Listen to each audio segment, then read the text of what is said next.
नमस्कार, सिटी न्यूजच्या बुलेटिनमध्ये प्रेक्षकांचं मनपूर्वक स्वागत। आज दिनांक 5 फेब्रुवारी 2026 वार गुरुवार। बातमीपत्राची सुरुवात करूया सुविचारमालेने। कठीण काळातही सकारात्मक रहा, चुका शिकण्याच्या दिशेने जाणारी पायरी आहेत। आजचा सुविचार आपण बघितला, बघूया बातमीपत्रातील ठळक बातम्या।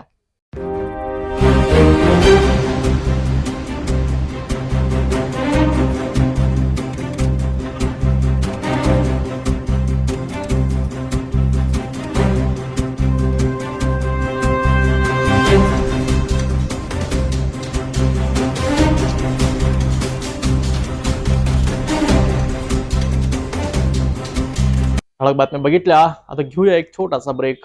शादी और ब्याह की शुरुआत आराधना साड़ी के साथ। Aradhana wholesale shopping mall L2 बीझलँड complex, Nandgaon Peth, Amravati, Jawahar road, Amravati. Break नंतर बघूया सविस्तर बातम्या। अमरावती शहरातील फ्रेझरपुरा पोलीस स्टेशनच्या हद्दीत 25 सप्टेंबर रोजी राहुलनगर बिच्छोटेकडी परिसरातील भाड्याच्या खोलीत कविता नागेश पिल्लारे यांचा संशयास्पद मृतदेह आढळून आला होता।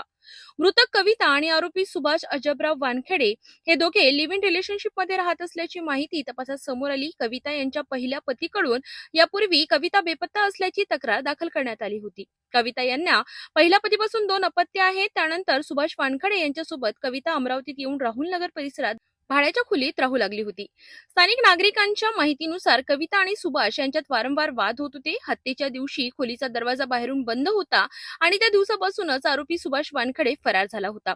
या प्रकरणी कविताच्या बहिणीने फ्रेझरपुरा पोलीस ठाण्यात तक्रार दाखल केली होती।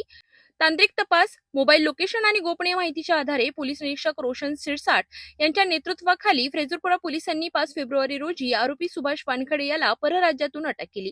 या संपूर्ण घटनेची माहिती पोलीस उपायुक्त गणेश शिंदे यांनी माध्यमांशी बोलताना स्पष्ट केली आहे। सध्या आरोपी पोलीस कोठडीत असून पुढील तपास फ्रेझरपुरा पोलीस करीत आहेत।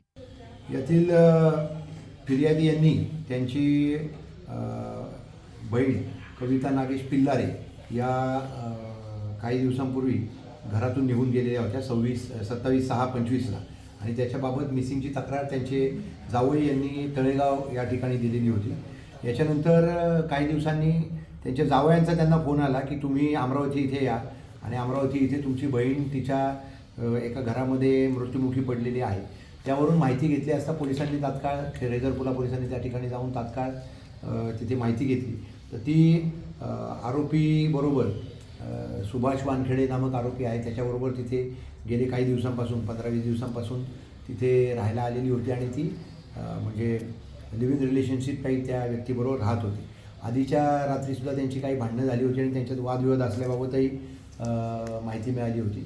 परंतु हा जो आरोपी आहे तो त्या दिवशी घराला कडी लावून कोणालाही न सांगता त्यांनी त्याचा खून केल्यानंतर जो गायब झालेला होता तो परवाच्या दिवशी आम्हाला माहिती मिळाली की तो गुजरात राज्यामध्ये आहे। याच्यावरून माननीय पोलीस आयुक्त साहेबांच्या मार्गदर्शनाने आणि आमच्या PI शिरसाट फ्रेझरपुराची टीम यांनी त्या ठिकाणी संपर्क करून सापळा रचून तिथल्या पोलिसांच्या मदतीने त्या आरोपीला ताब्यात घेतलेला आहे आणि त्याला इथं आणलेलं आहे। त्याला आरोपीला पुढे शनिवारपर्यंत PCR मिळालेला आहे म्हणजे 4 दिवसांचा आणि अधिकचा तपास आमचे PI फ्रेझरपुरा आणि ACP फ्रेझरपुरा आणि त्यांचे सहकारी करत आहे। याच्यामध्ये आरोपीने तिला गळा दाबून उशीने दाबून अशा पद्धतीने मारलेलं होतं आणि त्याच्याबाबतही तिचं PM झालेलं आहे आणि पुढील तपास आता सुरू आहे।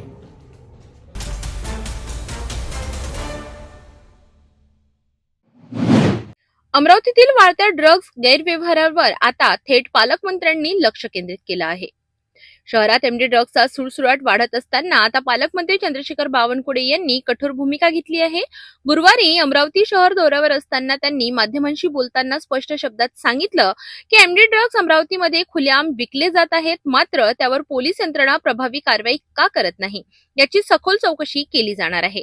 या पार्श्वभूमीवर पालकमंत्री गुरुवारी पोलीस आयुक्त आणि पोलीस अधीक्षक यांच्यासोबत उच्चस्तरीय बैठक घेणार असून ड्रग्ज नेटवर्क, पुरवठा साखळी आणि त्यामागील सूत्रधारांवर कारवाईचे निर्देश देणार आहेत। त्याची चर्चा मी आज करणार आहे। या 2-3 विषयावरच मी चर्चा करता विशेष आलेला आहो। कलेक्टर ऑफिसला येण्याचं कारणच आहे की काही कायदा सुव्यवस्थेची परिस्थिती, काही ठिकाणी ड्रग्स MD, काही ठिकाणी गोवंश, हॉस्पिटलची हलगर्जीपणा, या सर्व विषयावर मी चर्चा करणार आहे. सर, करोडोचा MD जप्त केल्यानंतर नागपूरच्या पथकाने अद्यापर्यंत पत्रकारांसमोर खुलासा केला नाही, माहिती स्पष्ट होत नाही. नाही, होईल ना, माहिती स्पष्ट होईल, आम्ही त्याचा खुलासा करू. विशेष म्हणजे या अवैध ड्रग्ज व्यवसायात कोणतेही पोलीस कर्मचारी किंवा अधिकारी सहभागी आहेत का याचाही तपास सुरू असल्याचं पालकमंत्र्यांनी स्पष्ट केलंय. आतापर्यंत मोठ्या प्रमाणात हे जे अवैध धंदे सुरू होते, अमरावतीचे अधिकारी मात्र यांच्याकडे कानवेळा केल्याचं बोलले जात आहे. मी तेच सांगतोय की इतकी हिंमत कुणाची जर झाली आहे आणि MD सर्रासपणे अमरावतीमध्ये विकल्या जातं, मी निवडणुकीत भाष्य केलं होतं, तर यावर आता आम्ही तपासणार आहोत की अमरावतीचे अधिकारी का कारवाई करत नाही, का त्यांनी कारवाई केली नाही, यावरही आम्ही पूर्ण लक्ष देणार आहे. आणि त्याच्याकरताच मी एक छोटीशी बैठक पोलीस विभागाचे आमचे SP CP या ठिकाणी चर्चा त्याची होणार आहे. दोषी आढळणाऱ्यांवर कोणतीही तडजोड न करता कठोर कारवाई केली जाईल असंही त्यांनी सांगितलं. नाही तर मी SP आणि CP या दोघांची चर्चा आज करणार आहे.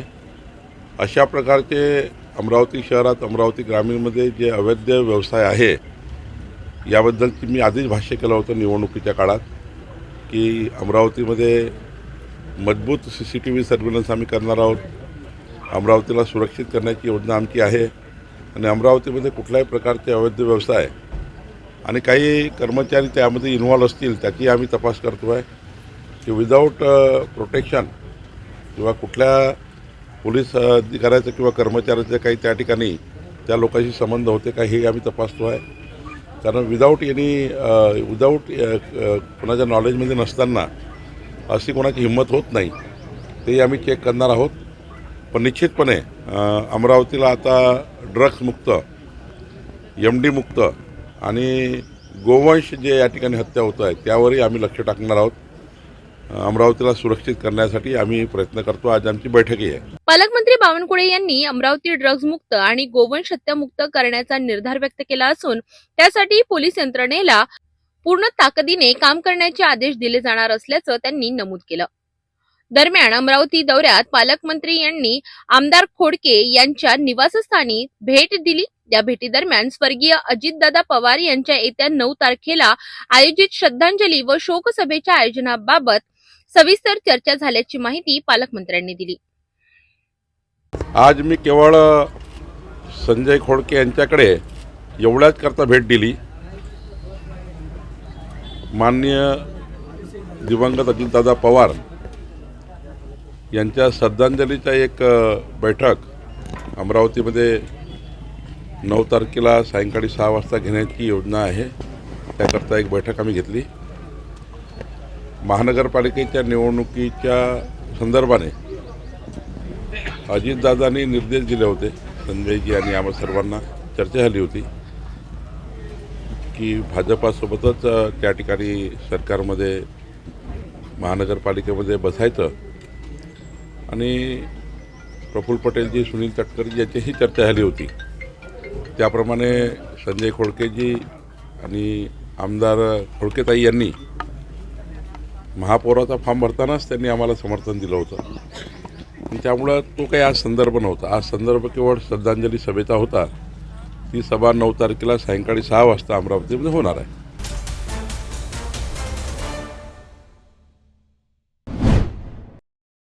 राजापेठ पोलीस स्टेशनच्या पथकाने बस स्थानक परिसरात झालेल्या चोरीचा गुन्हा अवघ्या काही दिवसात उघडकीस आणलाय. 21 नोव्हेंबर 2025 रोजी संजय बाबाराव हेले राहणार रोहनखेड हे आपल्या सासरवाडीकडे आर्णी येथे जाण्यासाठी राजापेठ बस स्थानकावर आले होते. दुपारी 3:30 वाजताच्या सुमारास ST महामंडळाच्या बसमध्ये चढत असताना बसमध्ये मोठी गर्दी होती. याच गर्दीचा फायदा घेत मागून आलेल्या एका अज्ञात व्यक्तीने फिर्यादीच्या खिशात हात टाकत त्यातील 10,000 रुपयांची रोख रक्कम चोरली. प्रकार लक्षात येताच फिर्यादीने आरडाओरड केली, मात्र आरोपी घटनास्थळावरून पळून गेला. या प्रकरणी राजापेठ पोलीस ठाण्यात गुन्हा दाखल करण्यात आला. गुन्ह्याचा तपास करीत असताना राजापेठ पोलिसांनी गुप्त बातमीदाराच्या आधारे शेख सोहेल शेख सलीम वयवर्ष 35 राहणार बाळापूर जिल्हा अकोला याला ताब्यात घेतले.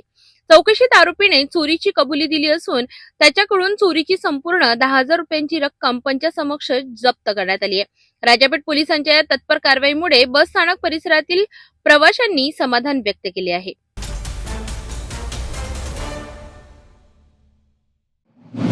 अमरावती ग्रामीण पोलीस दलात मोठ्या प्रमाणावर प्रशासकीय हालचालींना वेग आला आहे. पोलीस निरीक्षक आणि सहाय्यक पोलीस निरीक्षकांच्या बदलीचे आदेश अचानक जाहीर करण्यात आले असून एकूण 5 पोलीस निरीक्षक आणि 15 सहाय्यक पोलीस निरीक्षकांची तातडीने अदलाबदली करण्यात आली आहे. काही अधिकाऱ्यांची थेट पोलीस ठाण्यावर बदली करण्यात आली आहे, तर काहींना विविध शाखांमध्ये नियुक्त करण्यात आले आहे. या बदल्यांबाबत कोणतेही ठोस कारण अधिकृतपणे सांगण्यात आलेले नाही. मात्र बदली झालेल्या सर्व अधिकाऱ्यांना तात्काळ नव्या ठिकाणी हजर राहण्याचे आदेश पोलीस अधीक्षक विशाल आनंद यांनी दिले आहे.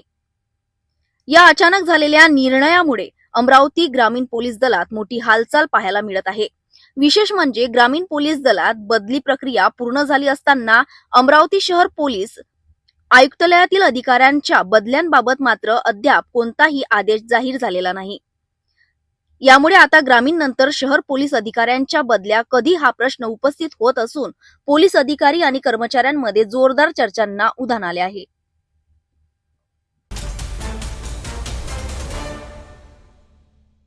शादी और ब्याह की शुरुआत, आराधना साड़ी के साथ। Aradhana wholesale shopping mall L2 बीजलँड कॉम्प्लेक्स नांदगाव पेठ अमरावती जवाहर रोड अमरावती. अमरावती महानगरपालिका प्रभाग क्रमांक 1 रहाटगाव परिसरातील संबोधी कॉलनीमध्ये गेल्या अनेक वर्षांपासून प्रलंबित असलेल्या रस्त्याच्या प्रश्नांवर सिटी न्यूजने घेतलेली दखल अखेर रंगत आली आहे. नमस्कार, मी रहाटगाव संबोधिनी कॉलनी येथे राहते. 20 वर्ष झाले आमचा रोड झाला नव्हता. आता 20 वर्ष आम्ही आमदार खासदारकडे खूपदा गेलो तरी पण आमचा रोड बनलाच नव्हता. आता आम्हाला आमची जेव्हा न्यूज सिटी न्यूजला दिल्या गेली रोडची, तेव्हा मग कुठंतरी आमचा रोडची तयारी झाली, रोड बनवण्यात आला. त्याबद्दल आम्ही सिटी न्यूजचे आभार मानतो आणि गुड्डूभाऊ धर्माडेंनी आम्हाला खूप काही सहकार्य केलं. सिटी न्यूजच्या बातमीचा थेट परिणाम झाला असून प्रशासनाने तात्काळ हालचाल करत रस्त्याचे काम पूर्ण केले आहे.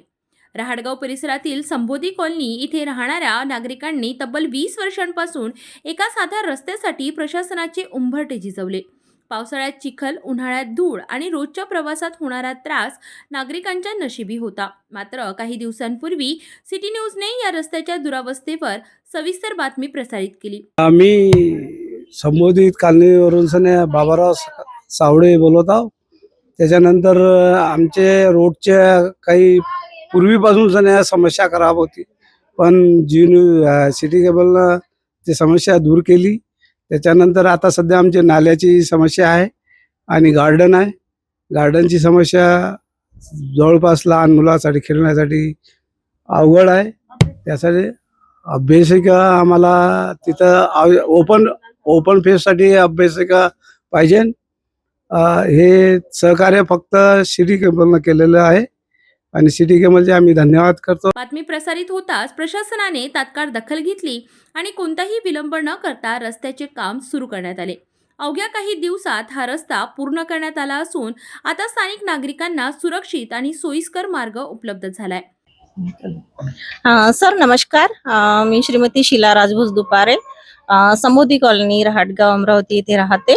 सर आमची समस्या एकच आहे की आता 20 वर्ष झाले आमचा रोडही नव्हता, नाल्या नव्हत्या आणि स्ट्रीट लाईट पण नव्हते. तर आता आपले नवीन नगरसेवक धर्माळे सर यांनी आमच्या समस्या जाणून घेतल्या, तिथपर्यंत आले आणि आमचा रोड आता 2 दिवस झाले सुरू झालेला आहे. तर आम्ही त्यांचे खूप खूप आभारी आहोत आणि सिटी चॅनल आम्ही तुमचे पण आभारी आहोत सर. माझ्या सगळ्या महिला मंडळ तुमच्या आभारी आहोत. शाळकरी मुले, ज्येष्ठ नागरिक, रुग्णवाहिका आणि रोजच्या ये-जा करणाऱ्यांसाठी हा रस्ता मोठा दिलासा देणारा ठरला आहे. स्थानिक नागरिकांनी सिटी न्यूजचे विशेष आभार मानत आमचा आवाज तुमच्यामुळे प्रशासनापर्यंत पोहोचला अशी भावना व्यक्त केली. मी मीना राजेंद्र राऊत बोलते संबोधी कॉलनीवरून. आम्हाला आता रोड झालेला आहे. आम्हाला ज्येष्ठ नागरिकांसाठी थोड्या खुर्च्या पण पाहिजे होत्या इथे साईडनी बसायसाठी. त्यांना खूप त्रास होते ना, इकडे तिकडे फिरतात आणि बसायला काहीच नाही आहे म्हणून. आणि रोड झाला. आम्ही सिटी न्यूजचे खूप खूप आभारी आहे आणि जे आमच्यासाठी आम्हाला नगरसेवक धावून आले त्यांचे खूप खूप आभारी आहे.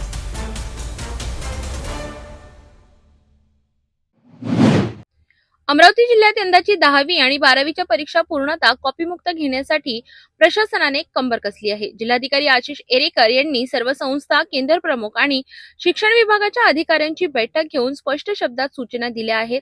10वीची परीक्षा जिल्ह्यातील 187 केंद्रांवर होणार असून यामध्ये 38,531 विद्यार्थी परीक्षेला बसणार आहेत. यातील 34 परीक्षा केंद्रे उपद्रवी म्हणून घोषित करण्यात आली असून या ठिकाणी अतिरिक्त दक्षता घेतली जाणार आहे. तर 12वीची परीक्षा 137 केंद्रांवर होणार असून 35,934 विद्यार्थी परीक्षा देणार आहेत. महानगरपालिका हद्दीतील 4 परीक्षा केंद्रे संवेदनशील म्हणून ओळखली गेली आहेत. परीक्षा काळात कोणताही गैरप्रकार होऊ नये यासाठी विभागीय महामंडळाकडून विशेष भरारी पथक तयार करण्यात आले असून अचानक तपासण्या केल्या जाणार आहेत.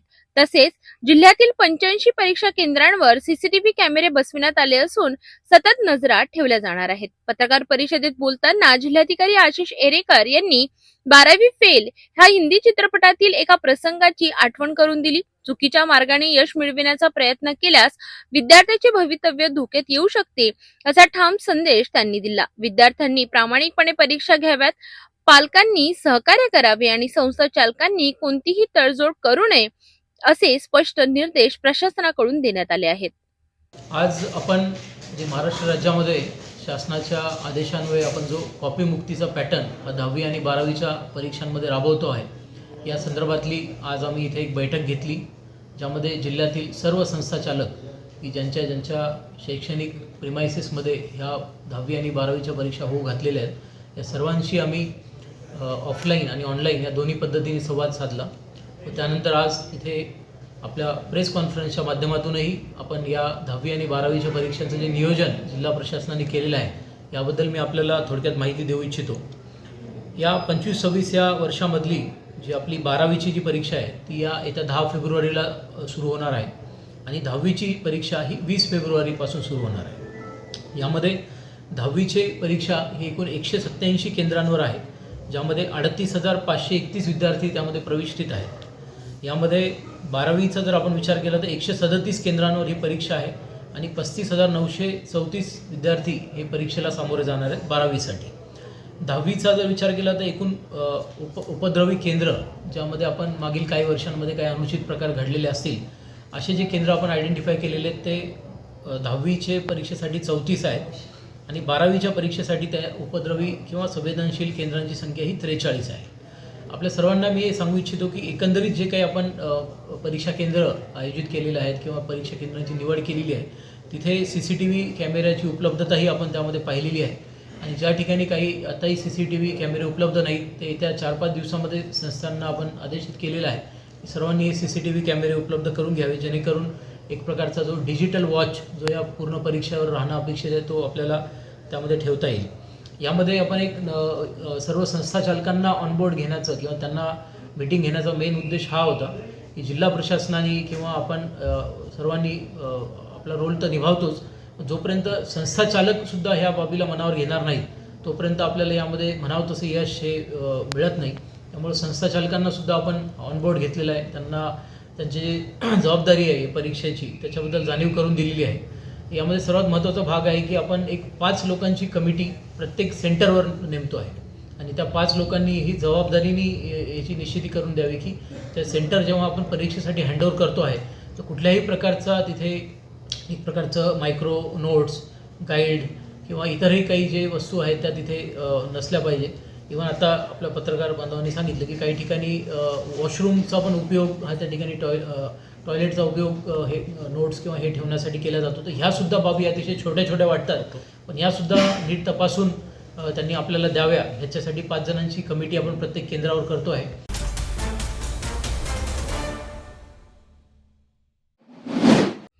आशापुरी महिला मंडळ व श्री संत नरहरी महाराज सेवा समिती यांच्या संयुक्त विद्यमाने श्री संत नरहरी महाराज यांची पुण्यतिथी मोठ्या उत्साहात साजरी करण्यात आली. या निमित्ताने भाजी बाजार जुनी कोतवाली येथून भव्य शोभायात्रेचे आयोजन करण्यात आले होते. शोभायात्रेच्या सुरुवातीला समाजातील दाम्पत्यांच्या हस्ते महाराजांच्या चांदीच्या पादुकांचा विधिवत अभिषेक करण्यात आला. या प्रसंगी समाजातील वरिष्ठ मंडळींसह महिला व पुरुष कार्यकारिणीचे पदाधिकारी उपस्थित होते. महाराजांची भव्य शोभायात्रा काढण्यात आली. शोभायात्रेची शोभा वाढविण्यासाठी साई महाराजांचा रथ, पालखी, घोडे, लहान मुलांच्या झाक्या आणि पताका व महिलांचे टाळ नाद सादरीकरण ठेवण्यात आले होते. पालखीच्या सुरुवातीला माधुरी अनासाने यांनी गणेश वंदना सादर केली. महिलांनी परिधान केलेल्या पिवळ्या साड्या व लाल फेटे तर पुरुषांच्या पांढऱ्या रंगाचा पोशाख हे या पालखीचे विशेष आकर्षण ठरले. संपूर्ण मार्गावर रोषणाई करण्यात आली होती. परिसरातील विविध ठिकाणी पालखीचे जल्लोषात स्वागत करण्यात आले. समाज बांधवांच्या वतीने ठिकठिकाणी सरबत व थंड पेयांचे वाटप करण्यात आले. पालखी समारोपानंतर समाजातील गुणवंत विद्यार्थ्यांचा सत्कार करण्यात आला. तसेच समाजातील नवनिर्वाचित नगरसेविका प्रियंका पाटणे व त्यांच्या दाम्पत्यांचा शॉल व श्रीफळ विठोबा रुक्माईंची मूर्ती देऊन सन्मान करण्यात आला. या कार्यक्रमात समाजातील शेकडो महिला व पुरुष उपस्थित होते. सर्वांनी महाआरती व महाप्रसादाचा आस्वाद घेतला. हा पुण्यतिथी सोहळा अत्यंत यशस्वीरित्या पार पडला.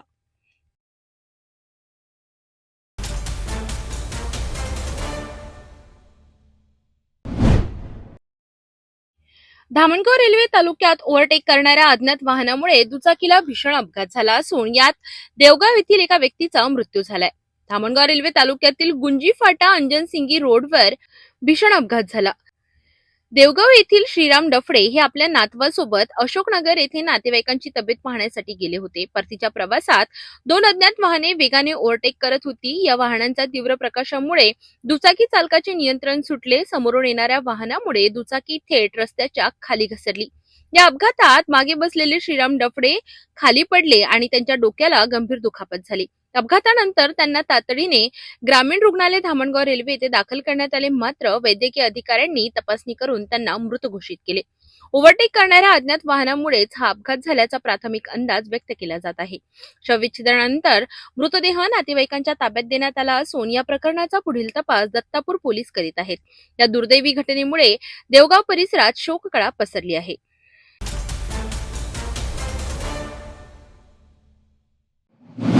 रहाटगाव परिसरातील मिलिंद नगर येथे नागरिक गेल्या अनेक महिन्यांपासून नालीच्या गंभीर समस्येने त्रस्त आहेत. येथील नाली चुकीच्या दिशेने वाहत असल्यामुळे सांडपाणी थेट नागरिकांच्या घरात शिरत आहे. नालीच्या दुर्गंधीमुळे परिसरात राहणे अक्षरशः मुश्किल झाले असून लहान मुले, वृद्ध आणि महिलांचे आरोग्य धोक्यात आले आहे. काही महिन्यांपूर्वी याच परिसरात डेंग्यू आजारामुळे एका व्यक्तीचा मृत्यू झाला होता. त्यामुळे नागरिकांमध्ये भीतीचे वातावरण निर्माण झाले. या समस्येबाबत नागरिकांनी अनेक वेळा प्रशासनाकडे तक्रारी केल्या आहेत. मी या एरियाची आशा वर्कर आहे. संगीता वानकडे माझं नाव आहे. गेले कित्येक वर्ष आम्ही या एरियामध्ये काम करतो, पण 5 ते 6 वर्षापासून या नालीचा आणि या सांडपाण्याचा विषय जो आहे तो इकडच्या जनसामान्य पब्लिकवर खूप मोठा परिणाम होत आहे. लहान मुलं खूप आजारी पडत आहे. अतिसाराची लागण होत आहे. डेंग्यूची साथीची लागण होत आहे. इतकंच नाही तर इथं मोठ्या प्रमाणात जीवित हानी पण होत आहे. गरोदर महिला, लहान मुलं, नवीन जन्म झालेले मुलं यांच्यावर खूप मोठा त्यांच्या जीवनावर मोठा परिणाम होत आहे. तर या गोष्टीची खबर मी सुद्धा माझ्या आरोग्य डिपार्टमेंटला दिलेली आहे. बरेचदा आम्ही याच्यामध्ये ऍक्टिव्हिटी पण केलेली आहे. टेमीफॉस वगैरे आहे ते सगळी ऍक्टिव्हिटी करतो आम्ही पावसाळ्यामध्ये. पण तो दिवस निघून गेला की परत तेच ते दरवर्षी आम्हाला हेच इकडची नालीचं बांधकाम लवकरात लवकर चालू करून द्यावं अशी मी प्रशासनाला विनंती करतो. आणि जनसामान्य जेवढा आमचा पूर्ण हा एरिया आहे हा पूर्ण स्वच्छतेच्या मार्गातून यांनी मोकळा करून द्यावा अशी आम्ही तुम्हाला विनंती करतो. अनेकदा नालीच्या कामाचे भूमिपूजन झाले, मात्र प्रत्यक्षात प्रशासनाच्या दुर्लक्षामुळे संतप्त झालेल्या नागरिकांनी अखेर सिटी न्यूज कडे आपली व्यथा मांडली. माझं नाव प्रकाश दिगंबर थोरात. माझं घर इथेच आहे. बिलकुल इथं पाहून घ्या तुम्ही. इतकी त्रास आहे आम्हाला. हे 3 वर्षापासून नालीचं काम, नाली तुटलेली आहे, परंतु प्रशासन महानगरपालिकावाले कोणी येतात, तिचे साहेब येत नाही. आम्ही तिथे गेलो तर ते आम्हाला काही पण कारण सांगतात आणि टाळून देतात. ते काम होत नाही आहे. इथं लोक मरून आले, डेंग्यूनं मरून आले, तरी कोणाला काहीच प्रॉब्लेम नाही. आम्ही किती जणांना बोललो, आयुक्त मॅडमना बोललो, पण त्यांनी काही अजूनपर्यंत ऍक्शन नाही घेतली. आणि सुलभाताई खोडकेंनी नाली सँक्शन केलेली आहे, पण तरी पण आजपर्यंत तिथं बोर्ड पण लागलेला आहे, पण प्रशासन त्याच्यावर काहीच लक्ष देऊन नाही राहिलं. ते नाली बनवून नाही राहिली, काहीच नाही होऊन राहिलं. लवकरात लवकर नालीचे योग्य बांधकाम करण्यात यावे, अन्यथा आंदोलनाचा इशारा नागरिकांनी दिला आहे. मी ज्योत्स्ना गवई, राहणार दीपकनगर, रहाटगाव प्लॉट. आमच्याकडे दिवाळीमध्ये नाली साफ केली होती. त्यानंतर आमच्याकडे परत साफ करणारे कामगार वर्ग वगैरे काही दिसलेले नाहीये. आणि एकदा नाली काढली की नंतर तो ढिगारा उचलायला पण म्हणजे कॉल केल्याशिवाय किंवा कंप्लेंट टाकल्याशिवाय येत नाही. आणि असं आम्हाला 6-6 महिने असा नालीचा त्रास होत राहतो. सांडपाणी व्यवस्थित वाहत नाही, उलट्या दिशेने नाली वाहत आहे आणि हँडपंप जवळ आमच्या नालीची सुरुवात होते. त्यामुळे तिकडे अडचण आहे. बरेच लोक मीन्स घरातला कचरा म्हणा इथे आणून टाकतात आणि इथे मोकळा परिसर आहे, खाली प्लॉट आहे. त्याच्यामुळे सगळेजण आपल्या घरातला कचरा त्या मोकळ्या प्लॉटमध्ये टाकतात. त्याच्यामुळे ते सगळा कचरा त्या नालीमध्ये हवेने येऊन गोळा होतो. त्यामुळे ती नाली पूर्ण ब्लॉक होते. तर त्याच्यासाठी काहीतरी शासनाने करावं अशी माझी विनंती आहे.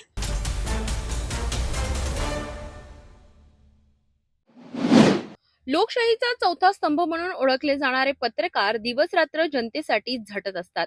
बातमीच्या मागे धावत असताना अनेकदा स्वतःच्या आरोग्याकडे दुर्लक्ष होतं. अशाच पत्रकार बांधवांच्या आरोग्याची काळजी घेण्यासाठी अमरावतीत एक स्तुत्य उपक्रम राबविण्यात आला. लोकशाहीचा चौथा स्तंभ म्हणून पत्रकार समाजातील प्रत्येक घटनेचा साक्षीदार असतो. कधी ऊन, कधी पाऊस, तर कधी जीवावर बेतणाऱ्या परिस्थितीतही पत्रकार सत्य समोर आणण्यासाठी काम करत असतो. मात्र या धावपळीच्या जीवनशैलीत पत्रकारांच्या आरोग्याकडे दुर्लक्ष होण्याची शक्यता अधिक असते.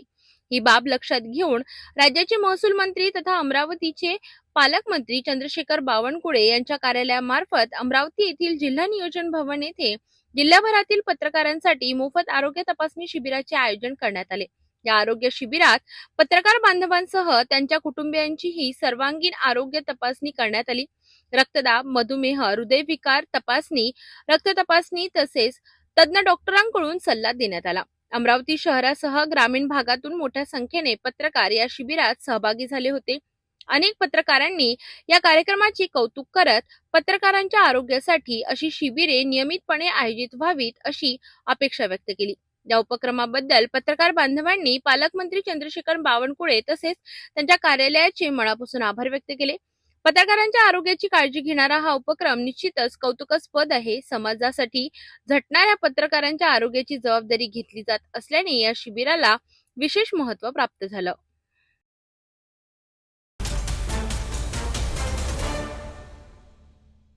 शादी और ब्याह की शुरुआत, आराधना साड़ी के साथ. Aradhana wholesale shopping mall, L2 बीजलँड कॉम्प्लेक्स, नांदगाव पेठ, अमरावती, जवाहर रोड, अमरावती. भंडारा जिल्ह्यातील पवनी पंचायत समिती अंतर्गत येणाऱ्या जुनोना ग्रामपंचायतीत मोठा आर्थिक गैरव्यवहार उघडकीस आला आहे. सरपंच आणि ग्रामपंचायत सचिव यांनी संगनमत करून कोणतीही वस्तू प्रत्यक्षात न घेता 10,000 रुपयांचे बोगस बिल काढल्याचा आरोप आहे.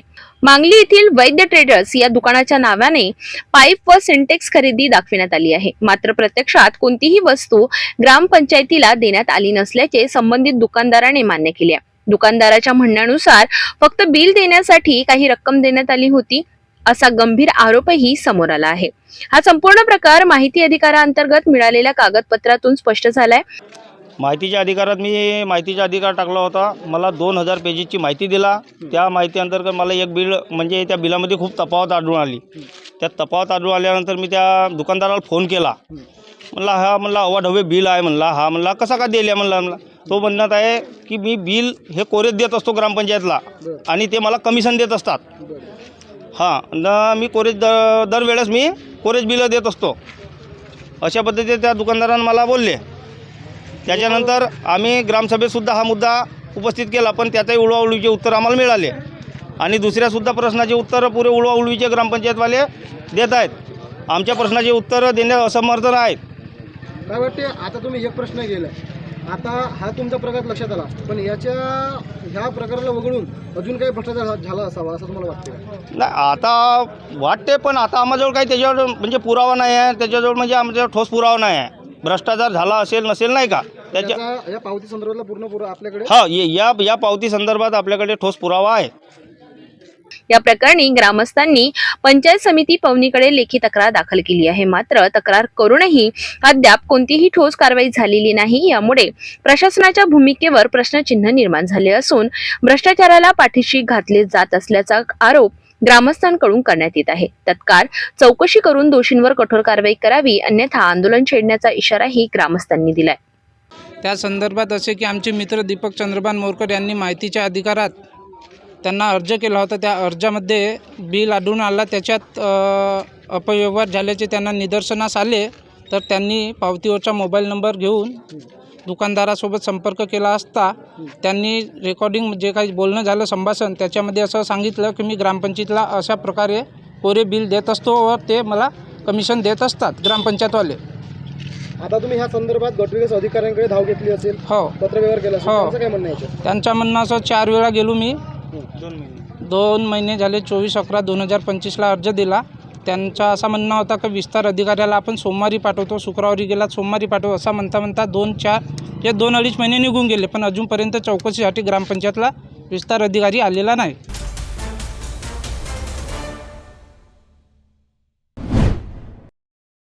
लकडगंज पोलीस ठाण्याच्या हद्दीत मागील एका महिन्यात विशेषतः जानेवारी महिन्यात मोटरसायकल चोरीचे तब्बल 11 गुन्हे दाखल झाले होते.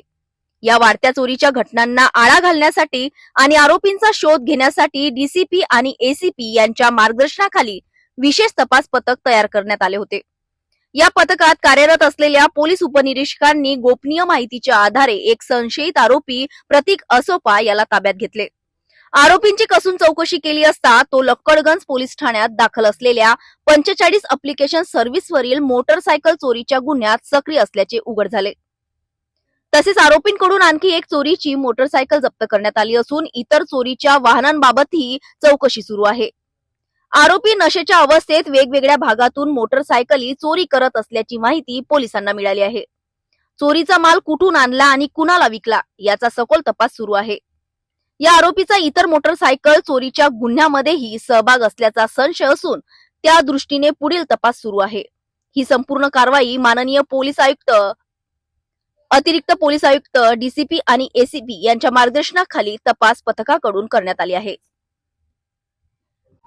लकडगंज पोलीस ठाणे हद्दीमध्ये मागील 1 महिन्यामध्ये जानेवारी महिन्यामध्ये 11 मोटरसायकलचे चोरीचे गुन्हे दाखल झाले होते.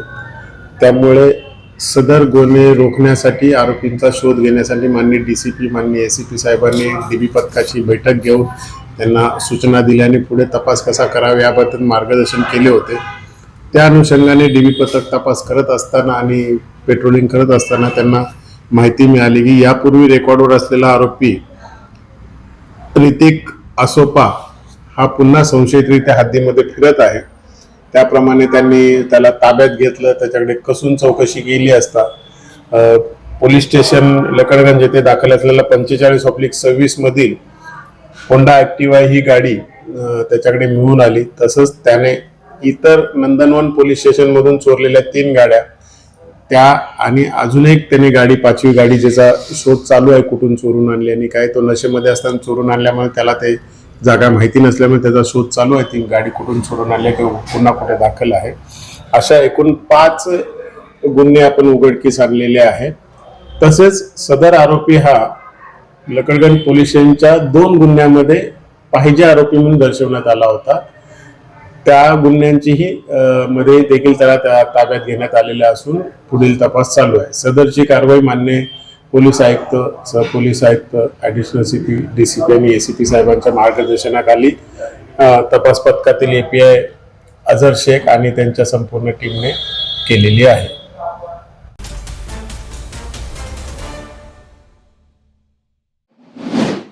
शहरात खळबळ उडविणाऱ्या परी बिंदी घर प्रकरणाला अखेर वाचा फुटलीय. गांधी रोडवरील या दुकानाआड सुरू असलेल्या अमानुष आणि विकृत कृत्यामुळे संपूर्ण शहर हादरलंय. महिलांवरील अत्याचाराचा सर्व स्तरावरून तीव्र निषेध होत असतानाच महानगरपालिकेने तात्काळ कारवाई करत अतिक्रमणावर बुलडोजर चालविला आहे.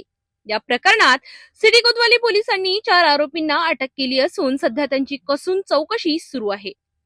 परी बिंदीघर नावाचे कॉस्मेटिक दुकान प्रत्यक्षात विकृती, लैंगिक शोषण, ब्लॅकमेलिंग आणि धर्मांतरणाच्या दबावाचे केंद्र असल्याचे धक्कादायक वास्तव समोर आलं. सिटी कोतवाली पोलिसांच्या माहितीनुसार पीडितेवर सन 2024 ते 2026 या कालावधीत सातत्याने अत्याचार करण्यात आले. पीडितेने अखेर धाडस करत तक्रार दाखल केली आणि या घृणास्पद रॅकेटचा पर्दाफाश केला. तक्रारीच्या आधारे सिटी कोतवाली पोलीस ठाण्यात सामूहिक बलात्कारासह गंभीर कलमान्वये गुन्हा दाखल करण्यात आला. या प्रकरणात मोहम्मद आसिफ उर्फ बाबू मोहम्मद सलीम तेली आणि चंदू वानखडे यांना अटक करण्यात आली असून न्यायालयाने त्यांना 7 फेब्रुवारी पर्यंत पोलीस कोठडी सुनावली आहे. तर इम्रान खान यासीन खान याला अटक करून 6 फेब्रुवारी पर्यंत पोलीस कोठडीत देण्यात आली आहे. याशिवाय आरोपी रहमान उर्फ मोहम्मद मुस्तफा मोहम्मद सलीम तेली यालाही बुधवारी अटक करण्यात आली असून त्याला शुक्रवारी न्यायालयात हजर करण्यात येणार आहे. या प्रकरणातील सर्वात गंभीर बाब म्हणजे पीडितेवर धर्मांतर करण्याचा दबाव टाकण्यात आला होता. तसेच आक्षेपार्ह व्हिडिओ सोशल मीडियावर व्हायरल करण्याची धमकी देत शोषण करण्यात आल्याचा आरोप आहे. सिटी कोतवाली पोलीस निरीक्षक गवई यांच्या मार्गदर्शनाखाली या संपूर्ण प्रकरणाचा सखोल तपास सुरू आहे. या अमानुष कृत्यामुळे शहरात संतापाची लाट उसळली असून महिलांच्या सुरक्षिततेचा प्रश्न पुन्हा ऐरणीवर आला आहे. दोषींवर कठोरात कठोर कारवाई व्हावी अशी मागणी सर्व स्तरावरून होत आहे.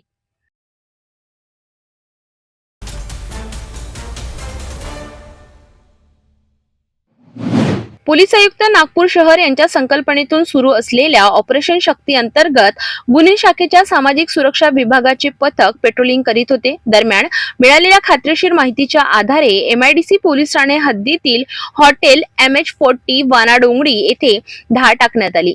या कार्यवाहीत निखिल निळकंठ सोनवणे वय वर्ष 27 राहणार चांदूर रेल्वे अमरावती याच्यासह त्याचे साथीदार योगेश कैलास ठाकरे, हर्षल कैलास ठाकरे आणि संतोष गणपत बिसेन हे सर्व आरोपी संगणमताने आर्थिक फायद्यासाठी देह व्यवसाय करवून घेत असल्याचे समोर आले. पोलिसांनी आरोपींच्या ताब्यातून परराज्यातील 3 पीडित महिलांची सुटका केली आहे. कार्यवाही दरम्यान 2500 रुपये रोख रक्कम, 2 मोबाईल फोन तसेच आरोपींच्या मालकीची हुंडाई i20 कार आणि इतर साहित्य असा मिळून एकूण अंदाजे 3,41,330 रुपयांचा मुद्देमाल जप्त करण्यात आलाय. या प्रकरणी MIDC पोलीस ठाण्यात भारतीय न्याय संहितेच्या कलम 143(2)(3) तसेच अनैतिक देह व्यापार प्रतिबंधक अधिनियम 1956 मधील कलम 3, 4 आणि 5 अन्वये गुन्हा दाखल करण्यात आला आहे. आरोपींना मुद्देमालासह पुढील कारवाईसाठी MIDC पोलिसांच्या ताब्यात देण्यात आले असून फरार आरोपींचा शोध व पुढील तपास सुरू आहे.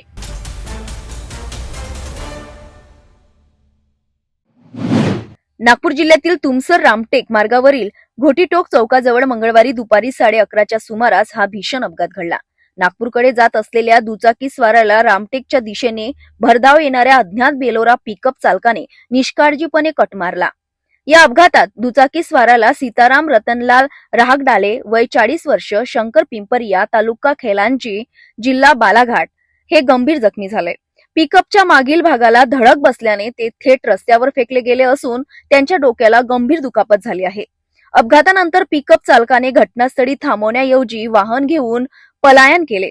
दरम्यान घटनास्थळी उपस्थित नागरिकांनी तत्काळ मदत करत जखमीला रामटेक येथील रिहान हॉस्पिटलमध्ये दाखल केले. डॉक्टरांनी त्यांची प्रकृती गंभीर असल्याचे सांगितले. ICU मध्ये उपचार सुरू केले आहेत. जखमींचे मोठे भाऊ घनश्याम राहगडाले यांच्या तक्रारीवरून रामटेक पोलीस ठाण्यात अज्ञान चालकाविरुद्ध भारतीय न्याय संहिता तसेच मोटार वाहन कायदा अंतर्गत गुन्हा दाखल करण्यात आला आहे. फरार पिकअप चालकाचा शोध घेण्यासाठी पोलिसांनी परिसरातील CCTV फुटेज तपासण्यास सुरुवात केली असून तपास वेगात सुरू आहे.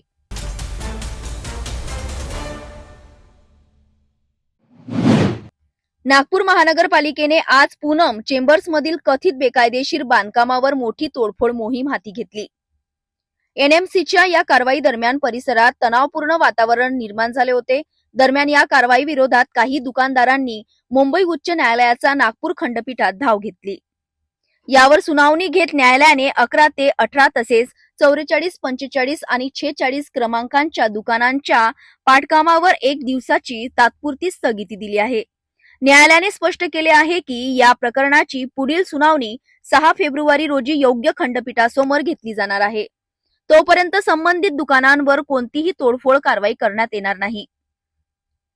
महत्वाचे म्हणजे काही दिवसांपूर्वी पूनम टावर अर्थात बाटा बिल्डिंग पाडण्यात येणार असल्याच्या अफवा शहरात पसरल्या होत्या. मात्र इमारतीचे मालक एन कुमार यांनी या अफवा 100% खोट्या असल्याचे स्पष्टपणे फेटाळले होते.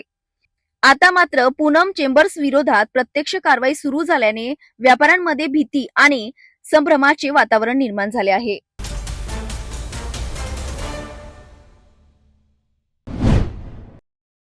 नागपूर शहरात गजबलेल्या कराची गली परिसरात ही घटना घडली. प्राप्त माहितीनुसार तक्रारदार शब्दांग गजबे यांच्या वाहनाला आयुष्य उर्फ मल्ल्या मेश्राम याच्या वाहनाने धडक दिली. या धडकेनंतर दोन्ही बाजूंमध्ये शाब्दिक वाद झाला आणि हा वाद काही वेळातच मारहाणीत रूपांतरित झाला. आयुष्य मेश्राम याने आपल्या साथीदारांसह शब्दांग गजबे यांच्यावर हल्ला केल्याचा आरोप आहे. घटनेची माहिती मिळताच सदर पोलिसांनी तात्काळ घटनास्थळी धाव घेत तपास सुरू केला. पोलिसांनी मुख्य आरोपी आयुष उर्फ मल्ल्या मेश्राम याच्यासह मंथन सावरे, अमृत घोचत आणि सरवन सिंह गिल या तिघांना अटक केली आहे. विशेष म्हणजे मुख्य आरोपी आयुष मेश्राम यांच्यावर यापूर्वीही गंभीर स्वरूपाचे गुन्हे दाखल आहेत. तो 2 वेळा MPDA अंतर्गत तुरुंगात जाऊन आला असून परिसरात तो कुख्यात म्हणून ओळखला जातो. या मारहाणीत वापरण्यात आलेली शस्त्रे आणि दोन्ही वाहने पोलिसांनी जप्त केले असून पुढील तपास सदर पोलीस ठाण्याचे अधिकारी करीत आहेत. सदर पोलीस स्टेशनला कराची गल्ली या परिसरामध्ये फिर्यादी शब्दांग गजबे इथून ते त्यांच्या घरी जात असताना येथील आरोपी आयुष उर्फ मल्ल्या मेश्राम आणि इतर त्याचे साथीदार यांना गाडीची कट लागली म्हणून त्या कारणावरून त्याला मारहाण करून जखमी केले होते. त्याच्यामध्ये गंभीर दुखापत असल्याने 326 अंतर्गत गुन्हा दाखल करण्यात आला होता. गुन्ह्याचा तपास करत असताना यामध्ये आयुष उर्फ मल्ल्या याच्यासोबत त्याच्या इतर साथीदारांची नावे देखील निष्पन्न झाली. त्याच्यामध्ये इतर साथीदार मंथन उर्फ मॅडी अंकुश चौरे, त्याचबरोबर अमृत उर्फ आलोक देवरात गोछायत आणि त्यानंतर बाकी आरोपी निष्पन्न होत होते. त्याच्यावर सरवन सिंग, सतनाम सिंग गिल असे 4 आरोपी निष्पन्न झाले. अजून 5 आरोपी निष्पन्न होणं बाकी आहे. आरोपींना अटक केलेली असून आरोपींकडून गुन्ह्यात वापरलेले हत्यार त्याचबरोबर त्यांनी गुन्ह्यात वापरलेले वाहन पोलिसांनी जप्त केलेलं आहे. गुन्ह्याचा तपास चालू असून इतर आरोपी अटक करण्यासाठी प्रयत्न करीत आहोत. यातील आरोपी आयुष उर्फ मल्ल्या हा सराईत गुन्हेगार असून त्याच्यावरती जरीपटका, पाचपावली आणि इतर पोलीस स्टेशनच्या परिसरामध्ये गंभीर गुन्हे दाखल असून त्याच्यावरती यापूर्वी 2दा MPDAची देखील कारवाई झालेली आहे आणि सध्या आरोपी हे पोलीस कस्टडीमध्ये आहेत. नमूद आरोपींना अटक केल्यानंतर आपण मान्य न्यायालयात हजर केले असता न्यायालयाने त्याच्यामध्ये 7 दिवसांचा पोलीस कस्टडी रिमांड दिला होता आणि पोलीस कस्टडी रिमांड आरोपीचा तपास चालू आहे.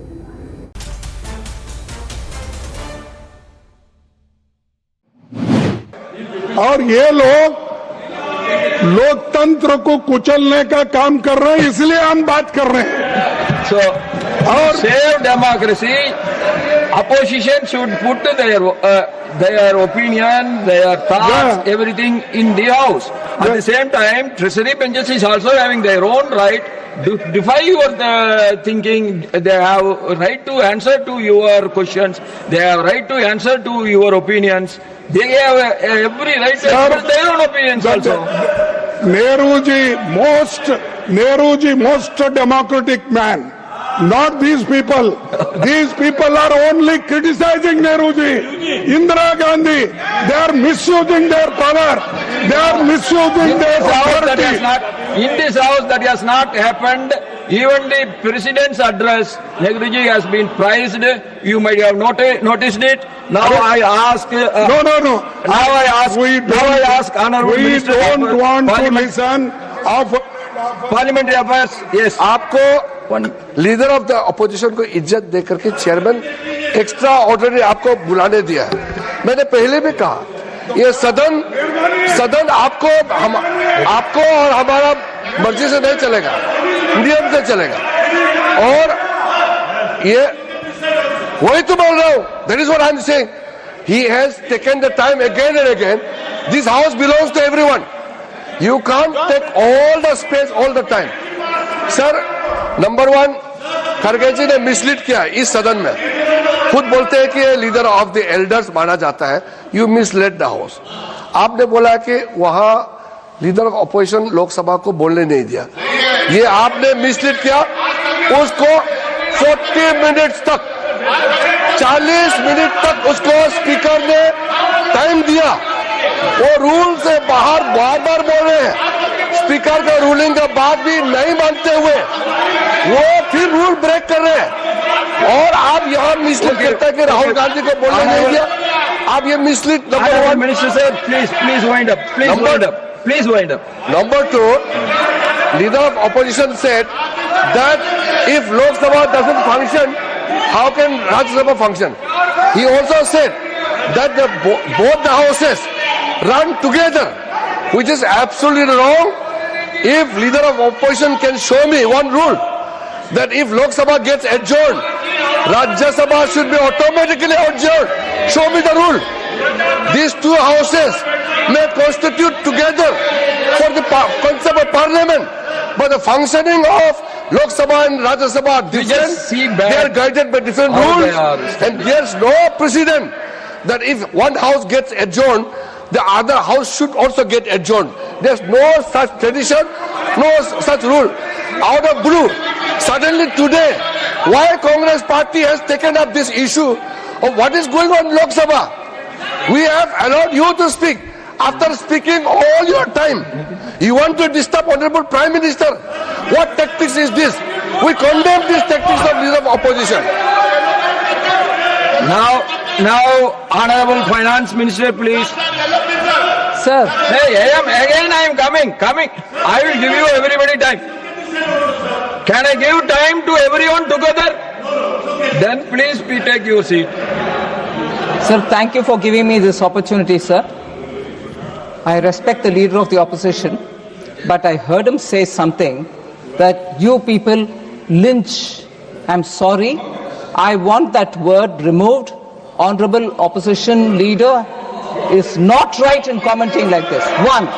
And second, if he is talking on lynching, let me remind him that in Rajasthan, when Congress party was in ruling, based on some comment which one of our BJP lady spokesperson said, there was a lynching of a tailor and no action was taken. Nupur Sharma's comments on the TV, you lynched in your government. Lynching happened in Rajasthan. Even more, sir, one more. In Kerala, during Congress rule, the hands of a teacher, Father Joseph, was chopped off. What action did Congress party take in Kerala? Father Joseph, both the hands were chopped off. And that was Congress government. In Rajasthan, based on a comment made by Nupur Sharma, our spokesperson on the television, their government into a dam when somebody went and chopped off, lynched the tailor. Is he talking about lynching? Is leader of the opposition talking about lynching? We should get correct. Please wind up. Kerala first. Please wind up. Now.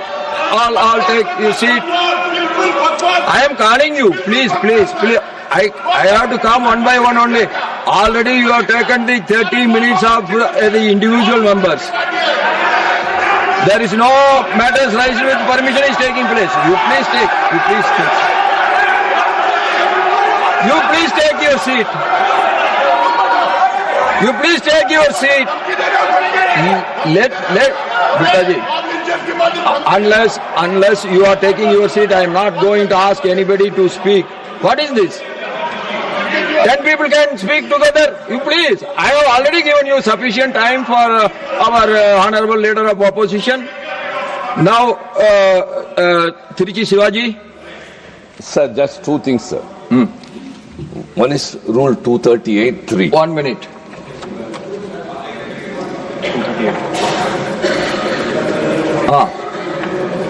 First issue, sir, I have a second one.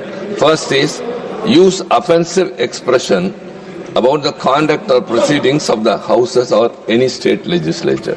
Sir, the leader of opposition, Mr. Mallikarjun Kharge, has not mentioned any defaming of the other house, sir. Number one. Number two, your predecessor, earlier when there was an issue was discussed when it was under sub judice. We quoted Rule 238. He said, anything under the sky can be discussed on the floor of the Council of States. That ruling still stays, sir. Unless it is overruled, that rule still says, so we can discuss anything, sir. Thank you. No, what he said, I have given my ruling already. What Jawaharlal Nehru ji has said, that has been quoted by me, and again you are raising the same point. You please 1 minute, I am coming to you. Please, yes. The House shouldn't be responses between that side and this side. We are also part of this house, sir. Yes. So please look at us also sometime. No, you are getting now. Yes, sir. Thank you very much. I cannot allow everybody to talk. Thank you very For much. that I am sitting Sir, here. thank you very much for your graciousness, your benevolence, sir. Sir, as Kargeji said, Parliament comprises of Lok Sabha, Rajya Sabha and Honorable President. That's very important. These three institutions are part of this Parliament. Sir, But every house has its own duty to do, na? Is it not? Sir, let me just Please, say, sir. continue. Though the president was kept away when it was inaugurated and when it was foundation law. Anyway, my point is simple, sir. Sir, for a parliamentary democracy, institution of the opposition leader is very important. Just as we respect the institution of Prime Minister, please do respect the institution of the opposition leader. So, my submission to you only, sir. Sir, you don't need to give a ruling. You just request them to allow the LOP of Lok Sabha to speak there in the house. No, one That's minute. all. 1 minute. Yeah. First, you have to ask them to sit in their seat when LOP is speaking. You do that. When a leader of the opposition is speaking, all his members were around him. What is this? Yeah. You are not. You have to see that side also. दादा पुन्हा एकदा आजच्या ठळक बातम्या.